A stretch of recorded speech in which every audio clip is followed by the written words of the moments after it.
From now on, I'm quoting an open letter from God. My dear children, and believe me, that is all of you, I consider myself a pretty patient guy. I mean, look at the Grand Canyon. It took millions of years to get it right. And about evolution, boy, nothing is slower than designing that whole Darwinian thing to take place, cell by cell and gene by gene. And I have been patient through your fashions, your civilizations, wars, and schemes, and the countless ways that you take me for granted until you get yourselves into big trouble again and again. I want to let you know about some of the things that started ticking me off. First of all, your religious rivalries are driving me up a wall. Enough already. Let's get one thing straight. These are your religions, not mine. I'm the whole enchilada. I'm beyond them all. Every one of your religions claims that there's only one of me, which, by the way, is absolutely true, but in the very next breath, each religion claims that it's my favorite one, and each claims its Bible was written personally by me, and that all of the other Bibles are man-made. Oh, me. How do I ever begin to put a stop to such complicated nonsense? All right. Listen up now. I am your father and mother, and I don't play favorites among my children. Also, I hate to break it to you, but I don't write. My longhand is awful, and I've always been more of a doer anyway. So all of your books, including those Bibles, were written by men and women. They were inspired men and women. They were remarkable people, but they also made mistakes here and there, and I made sure of that so that you would never trust a written word rather than your own living heart. You see, one human being, to me, even a bum on the street, is worth more than all of the holy books in the world. That's just the kind of a guy I am. My spirit is not an historical thing. It's alive, right now, as fresh as your next breath. Holy books and religious rites are sacred and powerful, but they are not more so than the least of you. They were only meant to steer you in the right direction, not to keep you arguing with each other, and certainly not to keep you from trusting your own personal connection with me. Which brings me to my next point about your nonsense. You act like I need you and your religions to stick up for me or win souls. For my sake, please don't do me any favors. I can stand quite well on my own, thank you. I don't need you to defend me. I don't need constant credit. I just want you to be good to each other. And another thing, I don't get all worked up over money or politics, so stop dragging my name into your dramas. For example, I swear to me that I never threatened Oral Roberts. I never rode in any of Rajneesh's Rolls Royces, and I never told Pat Robertson to run for president. And I have never, ever had a conversation with Jim Baker or Jerry Falwell or Jimmy Swaggart. Of course, come Judgment Day, I certainly intend to. Now, the thing is, I want you to stop thinking of religion as some sort of a loyalty pledge to me. The true purpose of your religions is so that you can become more aware of me, not the other way around. Believe me, I know you already. I know what's in each of your hearts.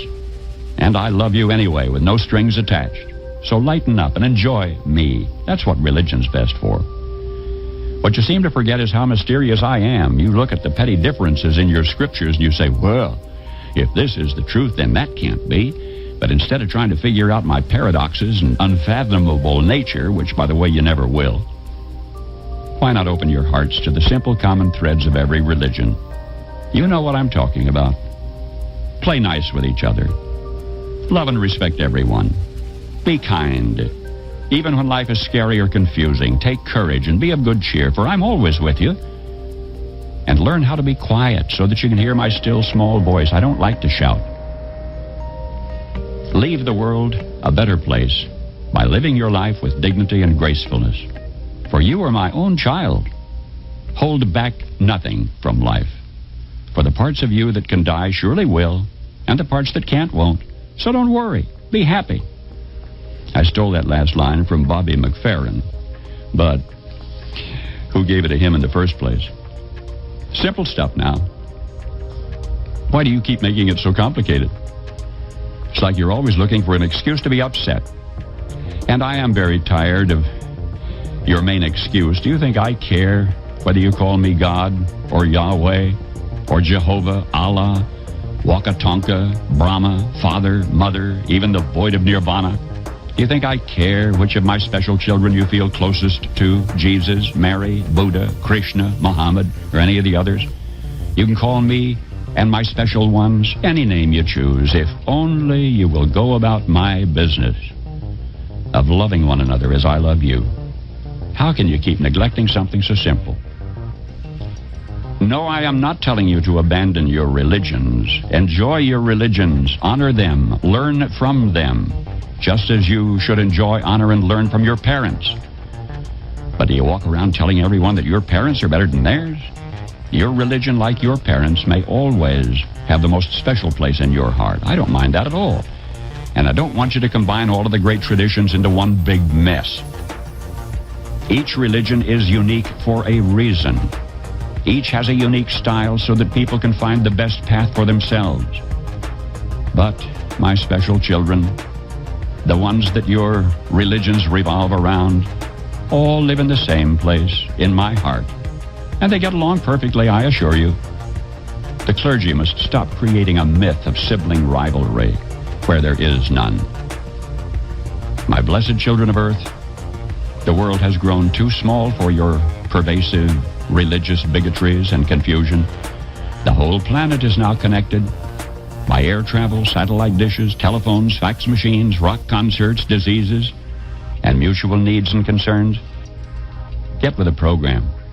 If you really want to help me celebrate the birthday of my son Jesus, then commit yourselves to figuring out how to feed your hungry and clothe your naked and protect your abused and shelter your poor. And just as important, make your own everyday life a shining example of kindness and good humor. I've given you all of the resources you need if only you abandon your fear of each other and begin living and loving and laughing together.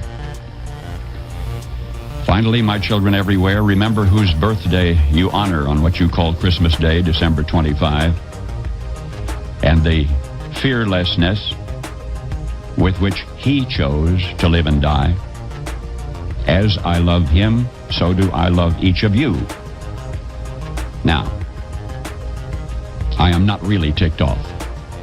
Not really. I just wanted to grab your attention because I hate to see you suffer. But I gave you free will. So what can I do now other than try to influence you through reason, persuasion, and a little old-fashioned guilt and manipulation? After all, you know, I am the original Jewish mother. I just want you to be happy. And I'll sit in the dark. I really am. Indeed, I swear, with you always. Always. Trust in me. Your one and only God. End quote. Paul Harvey. Good day.